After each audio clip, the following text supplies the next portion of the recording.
भारतात 1 जुलै ते 7 जुलै या कालावधीत दरवर्षी एक मोठा उत्सव साजरा केला जातो।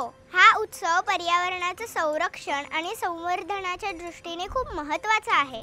या उत्सवाला म्हणतात वन महोत्सव। एन्व्हायरमेंट कन्झर्वेशन साठी प्रत्येक व्यक्तीने ट्री प्लांटेशन करणं आणि त्यांचं रक्षण करणं हे खूप महत्त्वाचं आहे। पण काही शतकांपासून आपण निसर्गापासून दूर जाऊ लागलो आहोत आणि हे पूर्णपणे चुकीचं आहे। ही जाणीव आपल्या सर्वांमध्ये निर्माण व्हावी आणि ही परिस्थिती सुधारण्याचा प्रयत्न करण्यासाठी जनजागृती व्हावी म्हणून हा वन महोत्सव खूप महत्त्वाचा ठरतो। जास्तीत जास्त ट्री प्लांटेशन करून आपण क्लायमेट चेंजमुळे होणारे परिणाम कमी करण्यासाठी, पर्यावरणाचे रक्षण करण्यासाठी आणि ह्यूमन वेलबिंग साठी मदत करू शकतो। रियूज, रिड्यूस, रिसायकल ही उत्तम कल्पना ग्लोबल वॉर्मिंग कमी करण्यास आणि एन्व्हायरमेंट कन्झर्वेशन करण्यासाठी खूप महत्त्वाची आहे। हा उत्सव साजरा करून आपण भारत आणि जगभरातील हिरवळ वाढवण्यास महत्त्वपूर्ण योगदान देऊ शकतो। संपूर्ण व्हिडिओ पाहण्यासाठी आपल्या कलाकार YouTube चॅनलला नक्की भेट द्या।